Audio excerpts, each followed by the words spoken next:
Hi everyone! So ngayon po hindi gaanong busy yung bundok. So may oras kami na mag-film dahil kami lang halos sa amin na ang buong resort.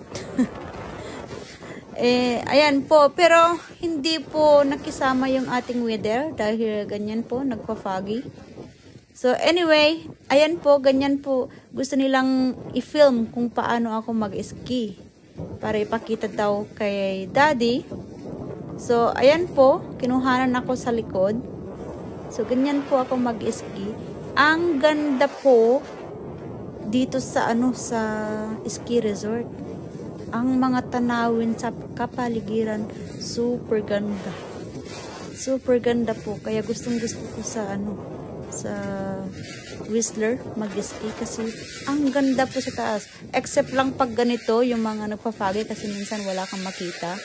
At saka mahirap yung baba mo. Like this one here, na po yan, black diamond. So, pag nag-foggy, wala kang makikita.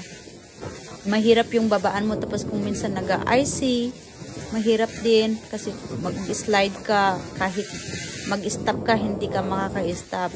So, another one, itutur ko kayo dito sa sa Whistler Ski Resort. Ayan po. Thanks kay Kuya Bunso. Dahil siya yung kumukuha sa akin sa likod. Ayan po. Gamit po niya yung kanyang cellphone. So, hindi ko alam na kinukuhanan niya actually ako. Kaya lang, nung nakita ko, sige, hindi ko na pinigilan kasi kung ano yung gusto, gagawin niya. Kaya lang ayaw ko sana siyang i-film kasi mahirap mag-film habang nag-ski. Baka lalo na pag matumba siya. So, ayan po, ganyan po ako mag-ski. Gustong-gusto ko yung skiing kasi pinagpapawisan ka po talaga dyan. Diyan ako pinagpapawisan. Nagwa-workout din ako kaya lang hindi ako pagpawisan. Pero pag nag-ski ako, grabe, lalabas lahat yung mantika sa loob mo. So, ito naman po si Kuya Lucas yung nag-film sa akin sa harapan. Ayan. So, kinuhanan din ako. Ayan, ganyan, pagpababa. Pababa yan. So, ito ang isa sa aking hobby. Yung pag-ski.